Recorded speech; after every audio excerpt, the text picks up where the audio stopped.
Today, I have brought a scary story that took place at a scout camp to share with you. The events in this story happened in a park near Bangkok when Ryu went to a scout camp with his school. At that time, he and his friends went to play in the waterfall within the park, and one of his friends happened to find a mysterious bracelet underwater, which marked the beginning of the terrifying story known as Happy Camping Day. Before we dive into our scary story, we would like to ask everyone to like and subscribe to support us in continuing to bring you more terrifying tales in the future. The entire story takes us back about 10 years ago when Ryu was studying in high school in Bangkok. Of course, one of the fun activities in high school was going to various camps, whether they were scout camps, meditation retreats, or similar activities. At the time of the incident, his school organized a camp activity, and any high school student who was not enrolled in the Territorial Defense Students Program had to attend the scout camp instead. Ryu was among the students who had to go to this camp. The school informed the high school students who were going to the scout camp to gather at the school at around 6 in the morning on the day of the trip to board the bus to the camp location. The journey to the campsite took about 4 hours from the school. The camp was held in a park near Bangkok. Upon arrival, after all the students got off the bus, they lined up and counted according to the teacher's instructions. The teachers then announced the schedule and activities for the camp. Before dismissing the lineup, the teachers informed the students that they would take them to see the accommodation area in another part of the park, which seemed to be a camping ground. Due to the large number of students, the school assigned each student a buddy to look after each other since the teachers wouldn't be able to manage everyone alone. Ryu paired up with his close friend Otto. After everyone got their buddy, the teachers led the students to the camping ground, which was a large rectangular area with neatly arranged tents. Each corner of the ground had a spotlight that illuminated the center of the area. The teachers instructed the students to sleep with their buddies. There were no bathrooms at the camping ground. Anyone needing to use the bathroom had to go to the lower part of the park. The teachers emphasized that anyone needing to use the bathroom at night should inform a teacher so they could be escorted. After explaining the details, everyone dispersed to their tents to change into casual clothes and then regrouped at the lower part of the park to start the scheduled activities. The initial activities were light, probably because they had just arrived, and the teachers let them relax at their leisure. Since the park had a waterfall, the students were delighted and grouped together to play in the waterfall. Ryu and Otto did not miss out. The atmosphere at the waterfall was filled with the noise of the students, mostly boys, while the girls sat around the waterfall eating snacks. After a while, Ryu felt that just swimming in the pool was not very fun, so he suggested to Otto that they play a coin diving game. This game was very popular among kids their age. However, the waterfall was not as clear as a swimming pool, making it hard to see the bottom. Otto remarked, "Hey, if we throw coins, we'll never find them. The water is so murky. How can we find such small coins? Let's find something bigger to throw instead of coins. It'll be easier to find." They looked around the bank for something to use instead of coins. Ryu spotted a girl sitting with her friends, eating snacks. He shouted to her that he and Otto wanted to play a coin diving game but thought the coins were too small. He asked if she had anything larger they could use. The girl looked around for a while before taking off her bracelet and holding it up, asking if it would work. Seeing this, the boys excitedly shouted that it would work and to throw it down. Before throwing the bracelet, the girl warned them to find it or she would be upset. She also promised a reward of snacks to whoever found it first. Motivated by this, Ryu and Otto eagerly waited as the girl threw the bracelet into the water, and the competition between Ryu and Otto began. Both of them dived into the water to search for their friend's bracelet with all their might. After about 10 minutes, neither of the two boys had any sign of finding the bracelet. When they glanced towards their friend sitting on the shore, she looked worried that her bracelet might be lost. Another 5 minutes passed, and Ryu surfaced from the water, holding up the bracelet and shouting with joy that he had found it. As he was walking up to the shore to return the bracelet to his female friend, Otto also surfaced from the water, shouting loudly that he too had found the bracelet.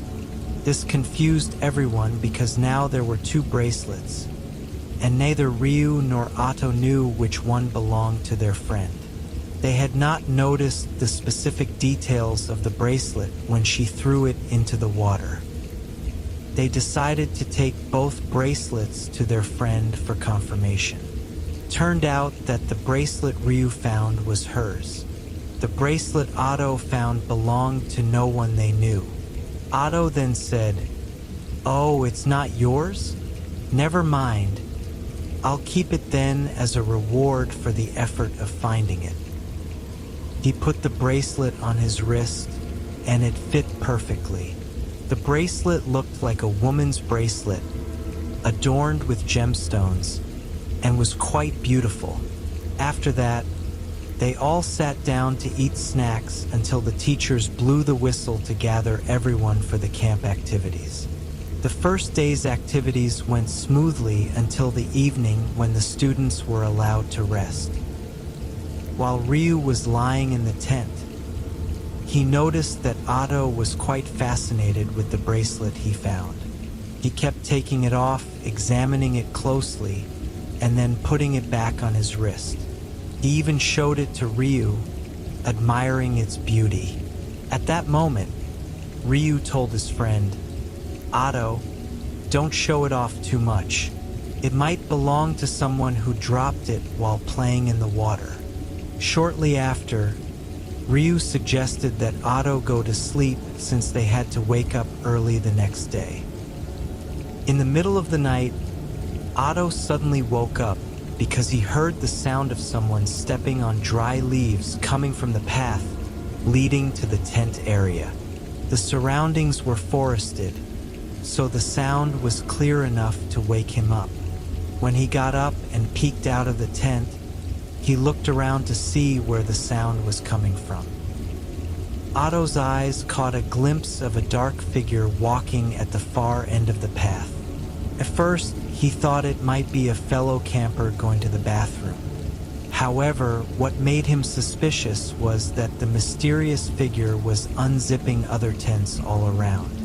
The person walked to a tent on the left, unzipped it, and then moved to a tent on the right, repeating the same action, as if looking inside but not entering any tent. Otto thought it was a friend who couldn't find their tent after coming back from the bathroom.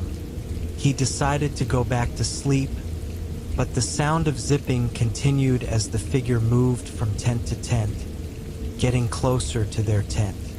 As Otto listened, he noticed another sound, the sound of water dripping onto the leaves and grass. Otto lay there puzzled until the shadow of the mysterious figure stopped in front of their tent and seemed to be trying to unzip it. Otto decided to shout, "This tent is full. Don't open it. It's full." His shout seemed to have no effect as the person outside continued trying to open the tent. Otto then turned to wake Ryu, hoping to get help to see who was trying to open their tent. But as Otto turned, he was horrified to see the face of a woman lying next to him, facing him. She shouted angrily, "Why did you take my bracelet? repeating the phrase with water gushing from her mouth. The woman had long hair, reaching down to her waist, and her body was soaked with water. Seeing this, Otto screamed in terror, "A ghost! A ghost!" He flailed his arms to ward off the woman until he heard a voice calling and asking what was wrong. He then realized it was a dream. The person who woke him up was Ryu, who explained that he had gone to the bathroom and returned to find Otto screaming. Otto, still shaken, kept saying it was a ghost and was incoherent.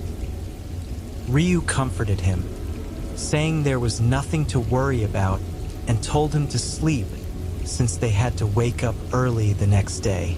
When Ryu lay down, he felt the bedding was wet and asked Otto if he had wet the bed, but Otto denied it.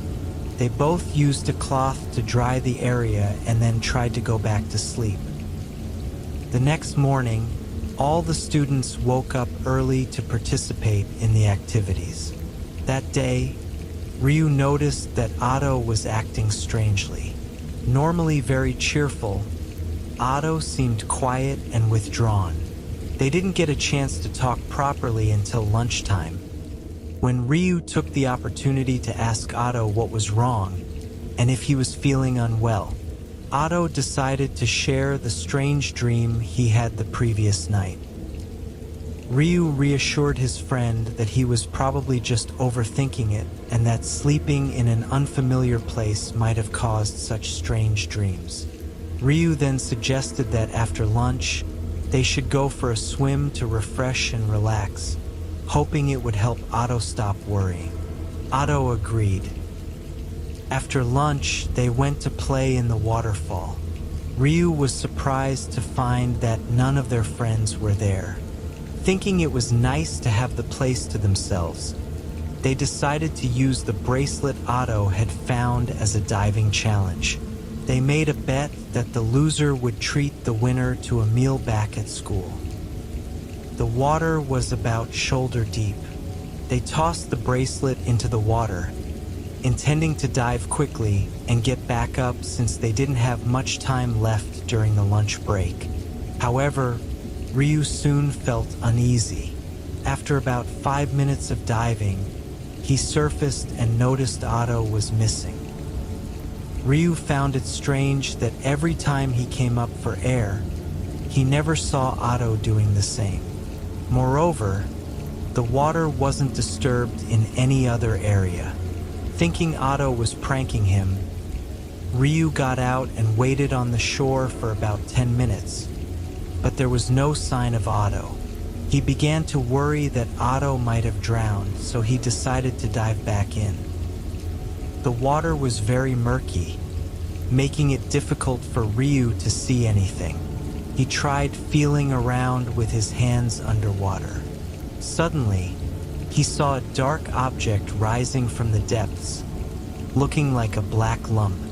As it came closer, Ryu realized it was a woman's head, with hair floating eerily in the water. Terrified, he quickly surfaced and ran to inform the teachers that his friend had drowned, as he couldn't find Otto's body underwater. The situation quickly became chaotic. Both male and female teachers rushed to the waterfall.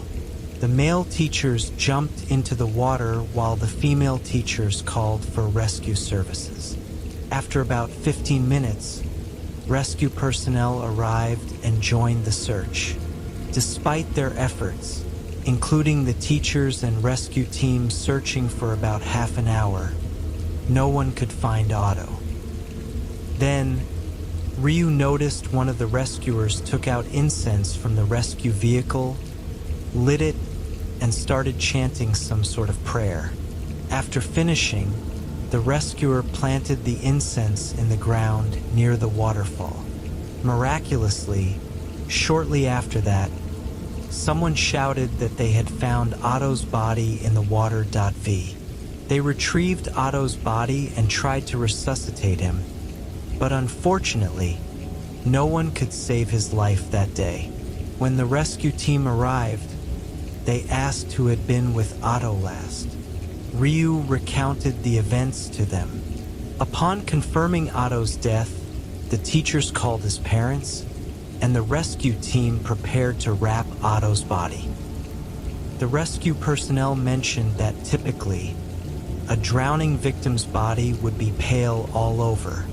However, Otto's body was bruised and darkened from the neck up, as if he had suffered a lack of blood flow.